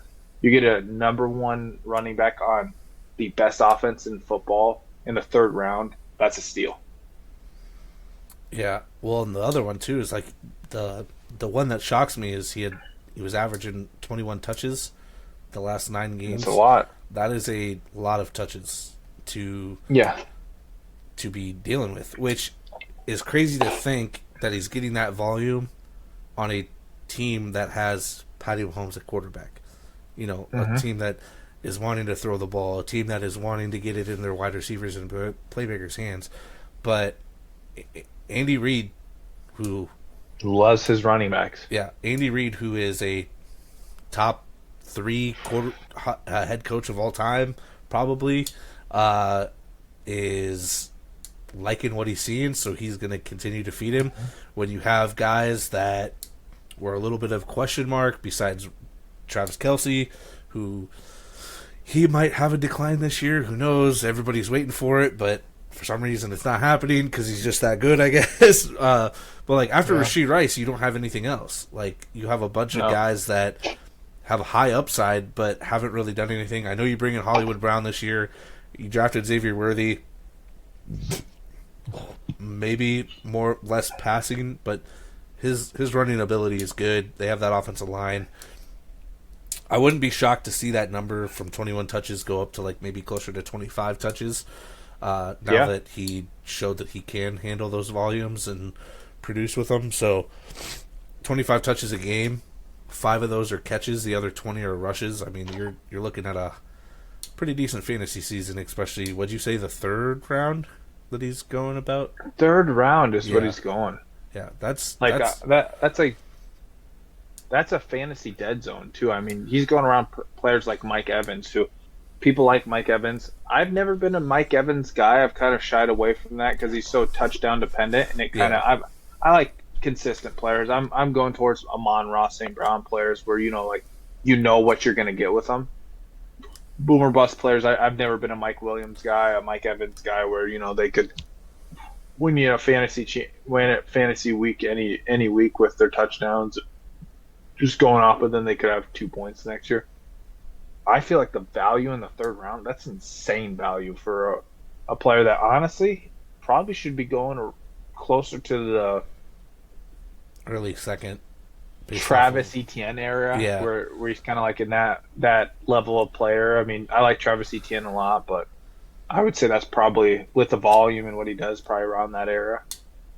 Running backs. Yeah, I could see it. I see it. I think with what's there, if you could, I mean, again, personal preference when it comes to drafting. If you wanted to take him late 2nd round, I wouldn't be opposed to it. Like if you're like, if Josh Jacobs, Travis Etienne, Kenneth Walker right there, and you're like, I want him over those, wouldn't be mad about it because. And could you imagine going and getting like a stud wide receiver? Say you got like a Puka Nacua. Or we'll even say better. Let's say you get like a Justin Jefferson. Well, because think about it, in the draft, you would be getting a Justin Jefferson, CD, Amon-Ra, the first 5 picks. You're coming back around. You're looking at Pacheco being there at 5, I guess 7, 8, 9, 10, 11, 12. So you're looking at a top 5 pick with matching him where you wouldn't have to complain. And then coming right back around where Josh Jacobs, Travis Etienne, Kenneth Walker could still even be available. So all about that draft strategy. My next guy is Zeke. He's going in about the 10th or 11th round. There's no competition. Even with Tony Pollard playing like shit last year as the number 1, the next best running back was Dowdle, who had 90 attempts all season. So not too worried about the attempts being taken. The competition. I know it's not great numbers, but Zeke he started 5 games all last season, and in those 5 starts, he averaged 11 points per game, which people thought Zeke was falling off. So hitting double digits, I'll take that as a win. For me, in fantasy, is can this person at least get me 10 points? That's all I'm asking. At least 10 points. That's all I need in those flex positions, wide receiver 3s, like those deeper positions where I have my starters, my 2 big guys, and my wide receivers, my 2 big guys at running back. Can I get at least 10 positions from my flex positions? Zeke was perfect for that. I had him last year, and it panned out for me. I got to the championship game, lost, made some bad mistakes. But it wasn't because of Zeke. So 11 points per game, starting 5. He has no competition. Upgrade in offense that he's playing on too. Yeah, a better offense, a more spread out offense, a team that can actually throw the ball. I think Zeke coming back at the 10th or 11th round is going to be a perfect flex option for you. Either, depending on how you draft in fantasy, he'd be an RB3 or an RB4 for you. And if he's giving you at least the 10 points, take it.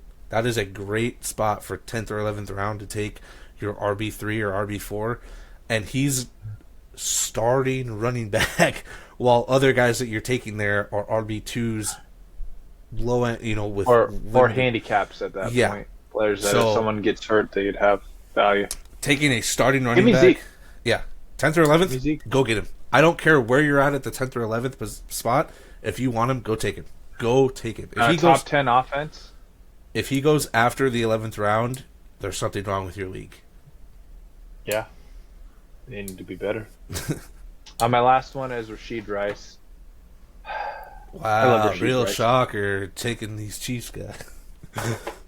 Yeah, you got to add some Chiefs. Dude's not going to get... I mean, this is the week that we know if he gets fined. I don't think he's going to get, not fined, but suspended. If he's going to get suspended, I feel like it'll be next year. That's how the NFL's been going, especially with, Alvin Kamara and stuff like that. It's kind of similar situation to that. His ADP, he was going in the third, beginning of the third round, second round.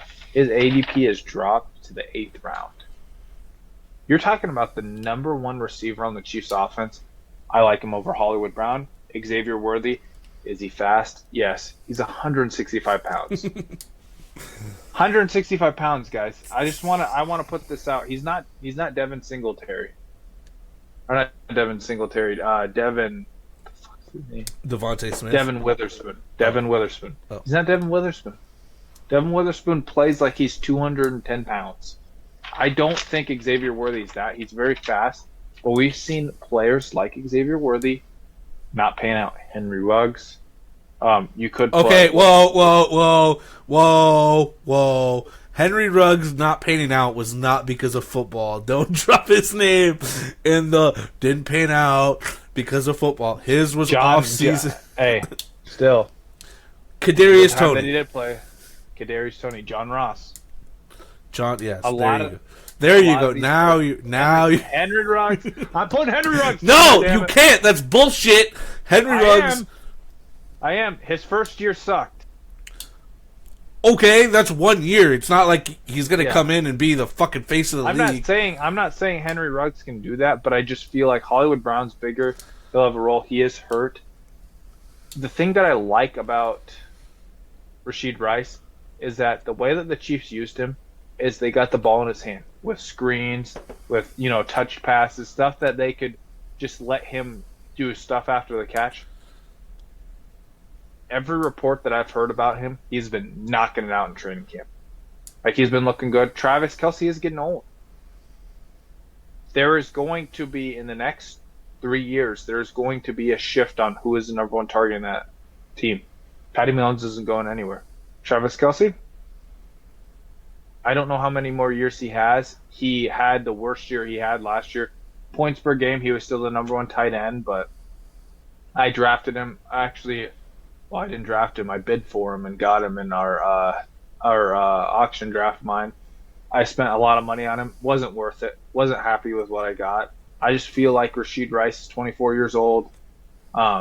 He had a damn good year last year, and I just feel like they're going to build upon that chemistry and that team. That I really feel like this Chiefs offense is going to go back to the last 3 years prior to what they were last year and really, start connecting a lot. There's going to be a lot of wide open lanes for Isaiah Pacheco, and I feel like Rashid Rice is going to get quite a few targets. This team honestly could three-peat.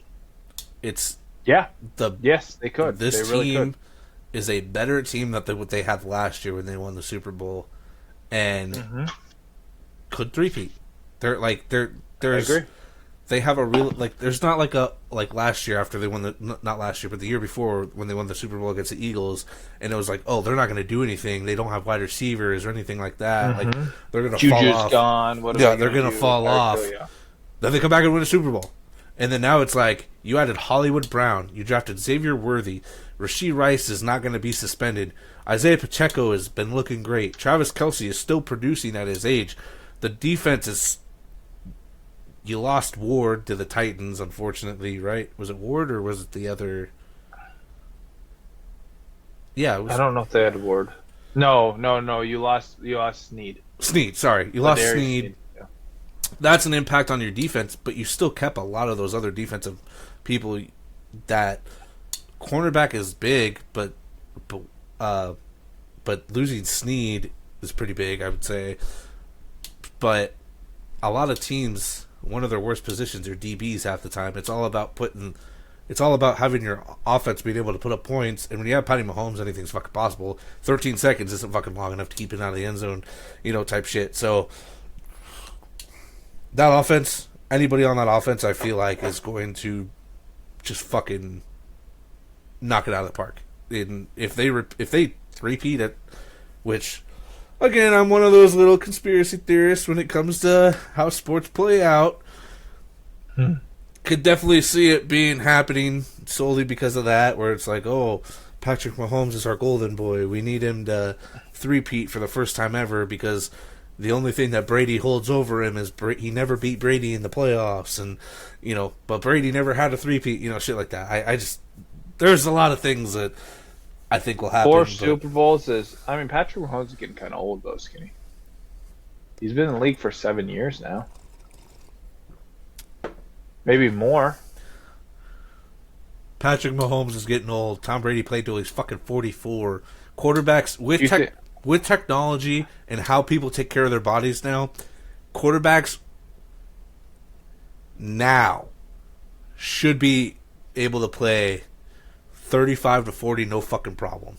Does Patrick Mahomes win more than Tom Brady Super Bowls?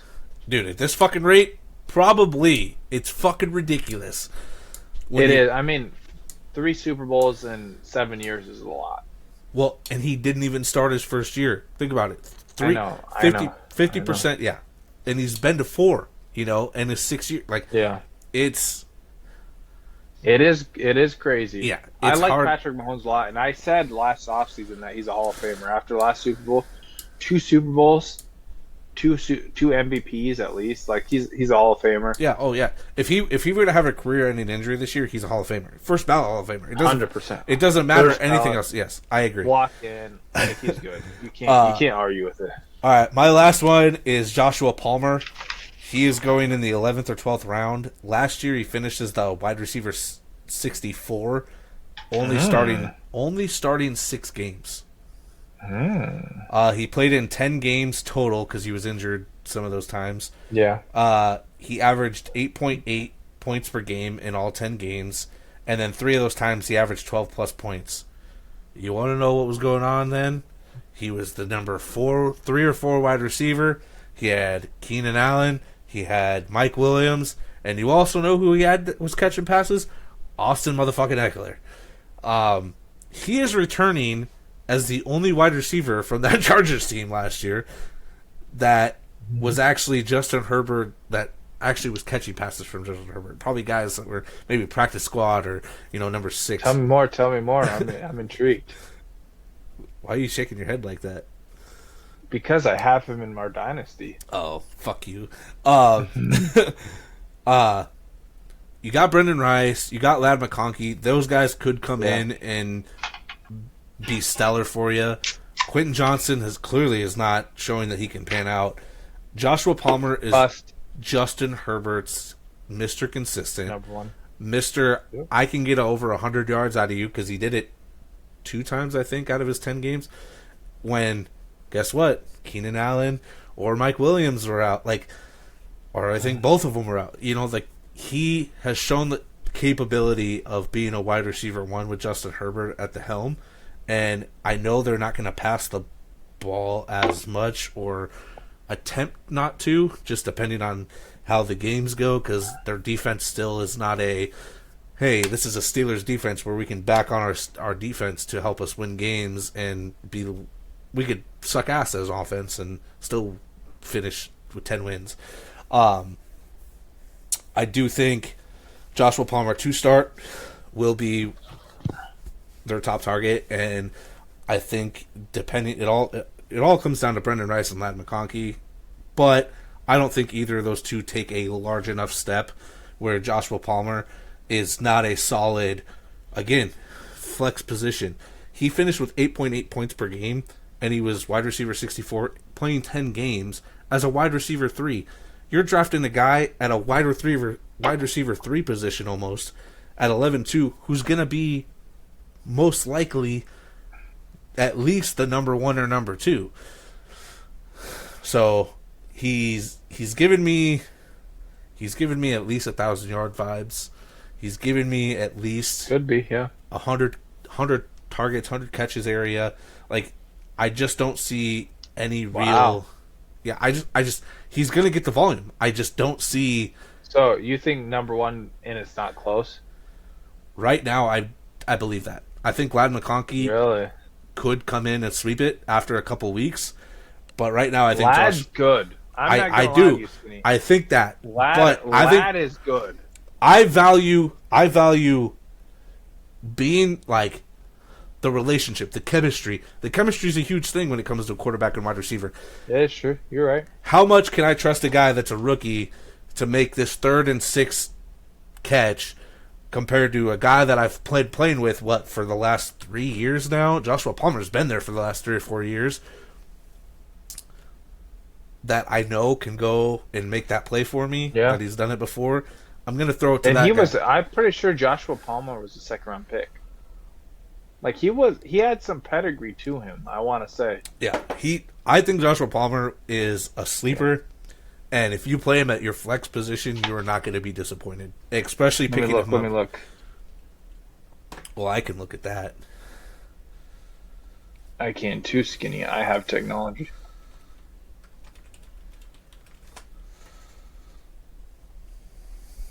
He was picked 77, which third. puts him in Yeah, third. Yep, 3rd round. But still, I mean, there's some pedigree to that. All right, guys, we're gonna do a mock draft. It is. Shoot, Gold Mexico. what did I do here? You did a 12-team, 17 rounds. 10 starters, seven bench, kicker, defense. So very common type play. Marcus has pick number 8. I have pick number 12. I chose right. I thought you were going to randomize us. No. Nope, not today. Oh, you're not? Okay, I'm changing my pick. I want to be pick number... I'm going to do... 11? No, I'm going to do middle. I'm going to do 6. Pick 6. Okay, Marcus the Hammer Mary is going to be pick number 6. I'll move this around so you can see our faces as we go, but it's not. Yeah, you want to see our beautiful faces? I guess you can look at Marcus's face, just not mine. We're good. The money maker. The money maker. Marcus, we're negative like $300 plus in this podcast. I don't know what you're talking about, money maker. Hey, we got 86 subscribers now. Yeah, 86 subscribers. We need to get to 100 before the beginning of the season. Let's get us shared. Let's get us going. Come on, people. All right, we're gonna start the draft now. All right, we're starting. Okay, start. CeeDee Lamb, number 1 overall. JJ. You joking me? Are we kidding, man? I would typically take Bijan Robinson. I'm gonna go Mono St. Brown. Oh, this is loud. I'm sorry. That's so loud. All right, 12th pick. Oh, see, this is where the fun things are. Puka questionable, Jahmyr Gibbs questionable. Yeah, you kind of. I'm in right now. The 12th pick kind of sucks ass because every mock I've done, I don't think I've seen any of these players available at pick 12 for these two. Usually it's somebody else. So, fuck me. Because I can just... Okay, alright, I know what I'm doing. We're going to take we're gonna take because we were so hyped on him earlier. I'm gonna take Marvin Harrison Jr. I like that. And then because now I got out of the first round, I'll take Jahmyr Gibbs because I can justify him as a second round overall player instead of my first overall. And look, Puka went number 11 right after me. It's not like, dude, Travis Etienne jumped up there. Holy shit! I'm gonna go. I'm avoiding Devontae Adams. I don't like the value. I'm a little bit worried. I like Gardner Minshew, but there's a lot of weapons in this offense. It's not gonna be that good. How much time do I got, or is there no time? It's 60 seconds. You got 27 seconds left. I feel like a guy coming into this season I've been hyped on. I like him. Another Ohio State wide receiver. I'm gonna take Chris Olave. Oh, did I draft him? I don't. Oh yeah, I did. It was kind of glitching. Sam Laporta, Josh Jacobs, okay. Travis Kelce, Josh Allen, Devon Achane, Isaiah Pacheco got in that third. Damn, that's what I wanted, though, Skinny. I'm gonna go ahead and take James White as my RB1. Just because I need another wide receiver, or not James White, excuse me, James Cook. I don't know why it sucks on this. Did I draft him yet, Skinny, or no? No, now it did. Okay, good. Maybe it's your internet. It could be. Could be a lot of things. I kind of hit a shitty area too now. Dude, picking number 12 kind of sucks ass in my opinion. Not necessarily. There is a pick that I would take if I was you. You like Stephon Diggs. I do like Diggs, but I don't know. So right now. So looking at this, there's a couple things. Stephon Diggs, sure. I don't know. I don't trust it. Debo wouldn't be bad if Ayuk does get traded. I think his volume increases. I could take the easy route and take a top 5 fantasy quarterback, which I probably am going to end up doing because I trust that more. DJ Moore with Caleb Williams, I think probably has maybe a little bit better of a season. With time here, I'm going to take Jalen Hurts. And then, 3rd round. Yeah, I guess I could have waited and got him 4th. I forgot I had back-to-back here. Because I think the trade's going to happen, I'm going to take Debo. I don't like it. But it's the 4th round, and I'm going to trust it. Oh, awesome. 4th round, I'm going to take Ken Walker. If it'll let me draft him. Let's give it a second. Click it and it goes. I think it'll let me right there. Oh, crisis averted too, by the way, clearly. Because with what? My wife wasn't answering me because she was on the phone with your wife. So what a shocker. She's on the phone with your wife. We're on the pod together. That's good. That's great, actually. I'm glad. I like that. I'm going to come over here. So we're in the 5th round. Let's look at what we got. Dalton Kincaid went already.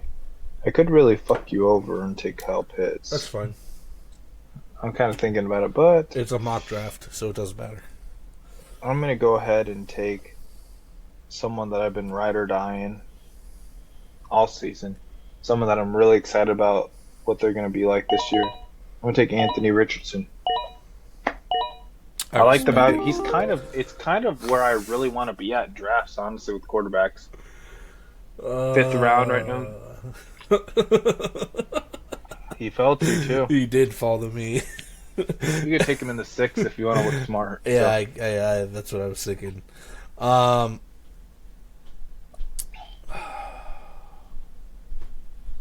Tight end is really deep this year. It really, dude. Yeah. Like, see, that's the thing is like, yeah, there's usually those top 3. Like, what was it like? It'd be Travis Kelce, Mark Andrews, and like George Kittle, and then there's everybody else. Mm-hmm. But really, a lot of these guys can give you top of the line stuff. Really, until Pat Freiermuth is really where I want to be. Like, I don't want anyone after that because then it's kind of tight end dead zone, like Isaiah Likely. Like, you're kind of hoping for someone to either hit in a crazy way or something. Yeah, so I took DeAndre Swift because he's a clear-cut running back one there. I didn't like James Conner because I think Trey Benson will take into his. And then I have Jahmyr Gibbs.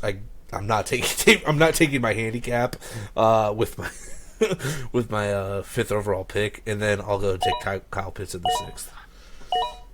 Okay.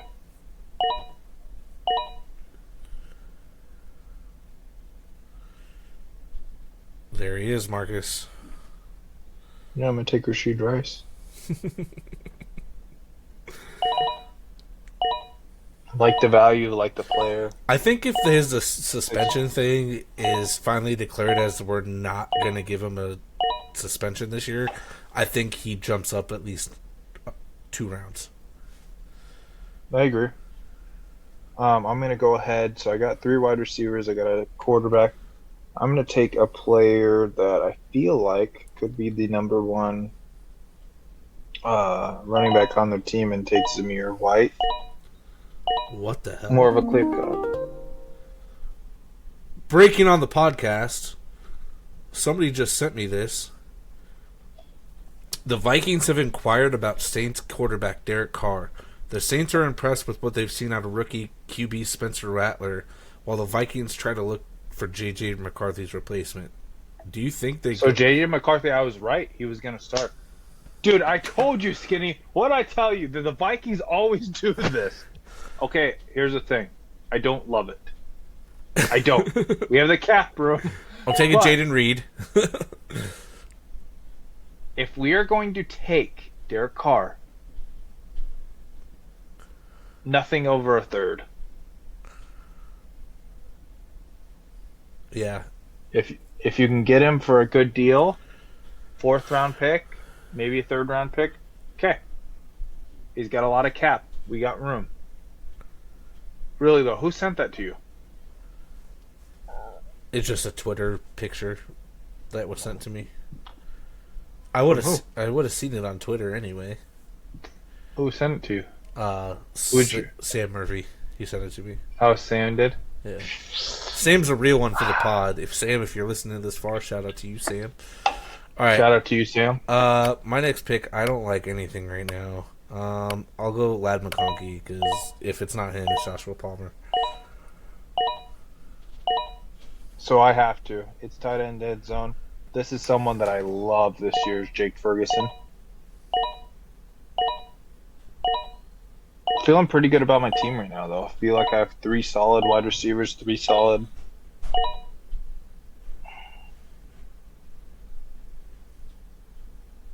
Interesting. There's some good tight ends still. You know what's funny is I almost took Jake Ferguson. You did? Yeah. I love me some Jake Ferguson. I've been a big Brian Thomas guy all off season. It might be because of Madden franchise, but it's fine. But I'm gonna take Brian Thomas. Yeah. Well, guess what? Now here's the thing, Skinny. There's some good value here. I want to see if you'll make the right pick. I'm not gonna tell you what to pick, but there's someone that I kind of feel like could have a lot of value right here. That I'm looking at the draft board right now. So let's see what you do here. Is he not a quarterback? I'm not telling you shit. Is he not a quarterback? It's a non-quarterback. Okay.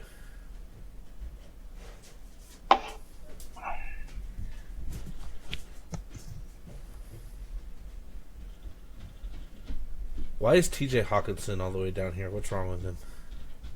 He got hurt last year end of the season. Yeah. Well, I'm going to take this guy because that's the safe pick right now, and that buys me some more time. He's a safe pick. I agree. I don't know. You've talked highly on this guy, but you also said high on him too. Let's see who you do. This is the one that I don't know because you've talked highly on both of these guys. So I'm going to take him. Was I wrong? Who was it? And he comes to me.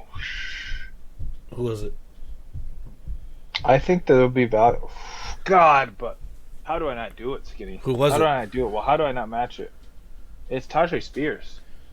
Okay, I don't hate. I don't hate yeah, Tajay Spears. I I mean, thought about him. Tony Pollard was drafted in where? Seventh round. We're talking about 3 rounds later for someone that's gonna split carries with him. Probably 50-50. It seems like Yeah, this is hard for me, Skinny. I'm really, really, really hitting hard between a rock and a hard place. I like Tajay Spears.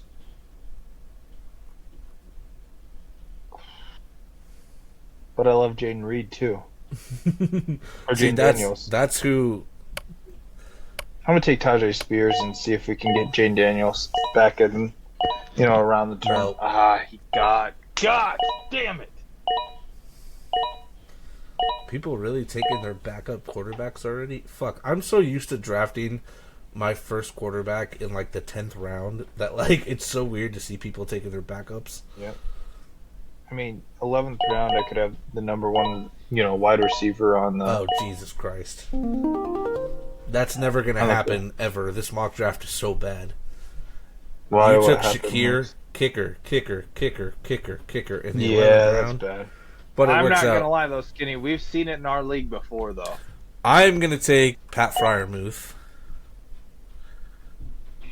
That's a good pick. I like Pat. Pat is the last tight end that I feel comfortable leaving my draft with, though. Yeah.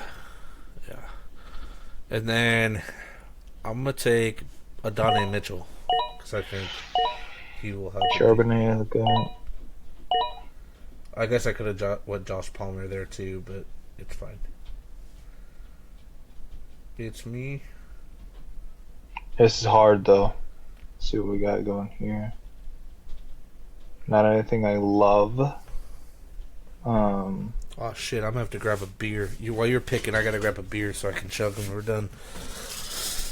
I've been just drinking nothing but beers, it feels like. I'm gonna take Jacoby Myers. I'm gonna really set there. I feel like Jacoby Myers is going pretty late for what he is.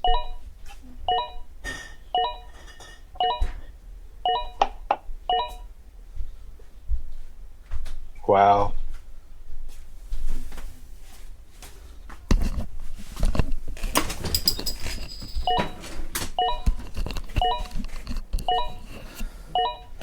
And now defenses. I've really been going pretty wide receiver heavy in this, draft. More typically than I usually do. St. Brown, Olave, Rashid Rice, Brian Thomas, Shakid Shahir.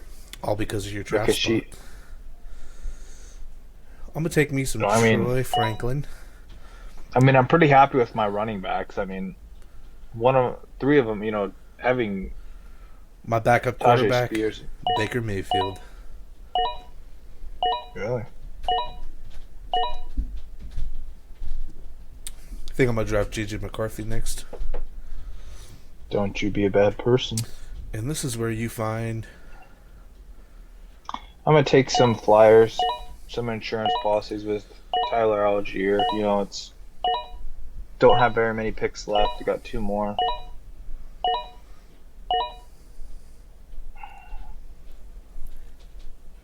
I'll go ahead and do this. I don't mind Ricky Pearsall.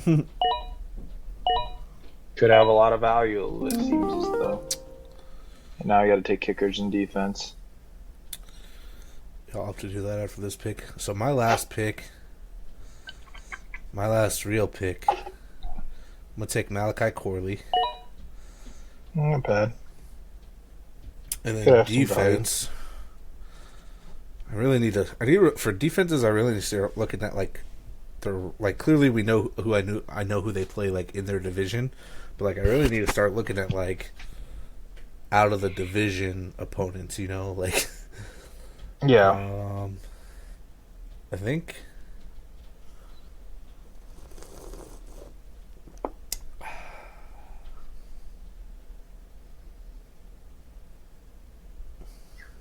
I gotta take the Steelers. I like that. With that, I'll take the Ravens. Because it's such a tough division, but their defenses are always good. And then my kicker will be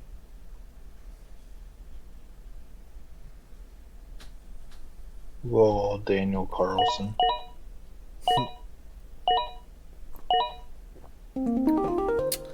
Last kicker for me.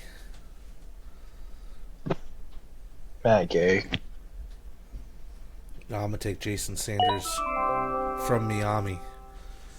I'm pretty happy with the team that I drafted, though.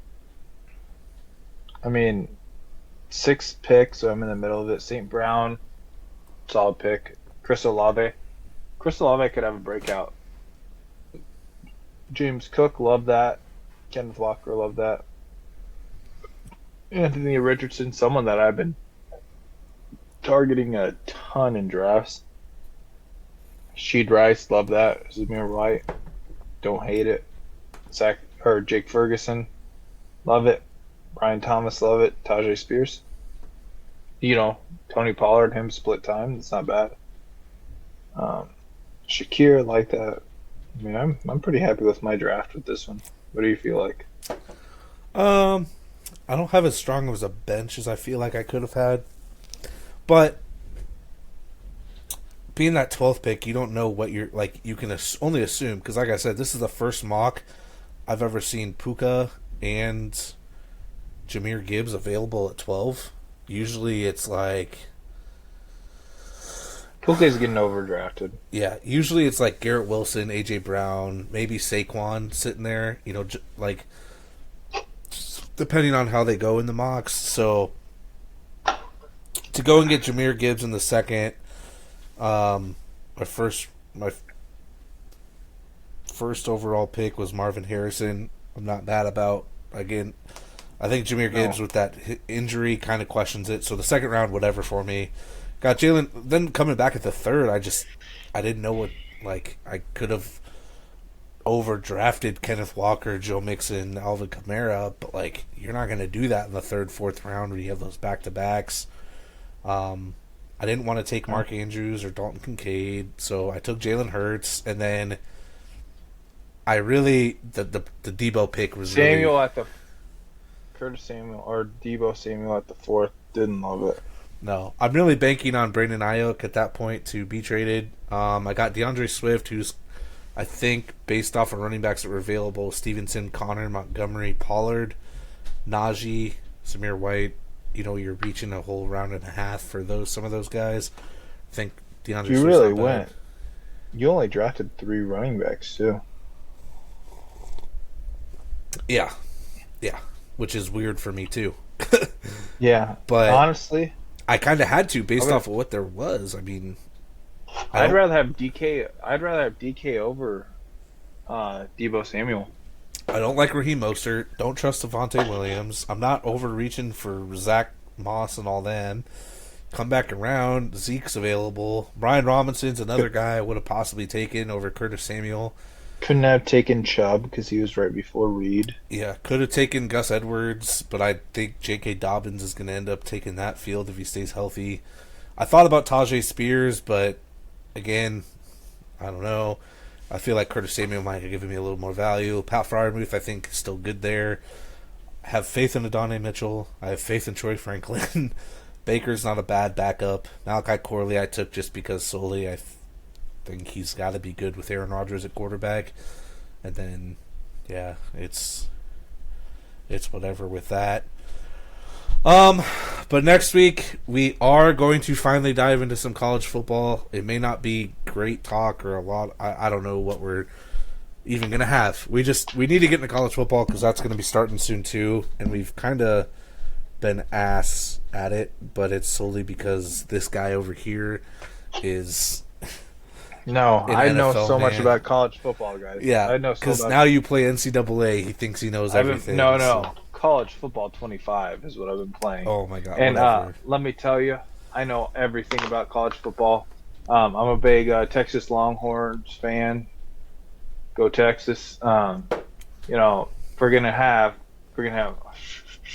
No, Horns down, Yeah, horns up, horns down, no, horns down. no. You're a horn. You'd be horns up because you're Texas, but I'm doing horns down because fuck Horns up, Texas. horns down, horns up, horns down. I'm a big I'm horns up. Oregon guy. All right. Yeah.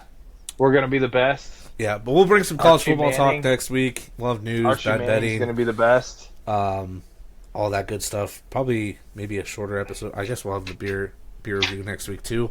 But go follow us on Instagram, YouTube, TikTok, Spotify, Facebook, Apple. Not Apple. Anywhere you get your podcast That's needs. not true. Not true. Anywhere. Nope, Anywhere. Not I'm anywhere. saying Not it. anywhere. Amazon Music. Again, we're trying to get to the 100 subscribers before the season starts. So we have 4 weeks before that. 3 weeks for that. Make sure to share us if you can. I've been posted on social media. I've only gotten a couple likes. Maybe if people could share it, like it, get us out there. Want to hit that 100 Support us. subscribers? Support us. Come on. We've been doing this for just over a year now. I feel like we're having fun with it. I feel like you guys are having fun with us. And it's not anything serious, you know. We're just here to vibe out. I think that's all I got. Like and subscribe, my friends.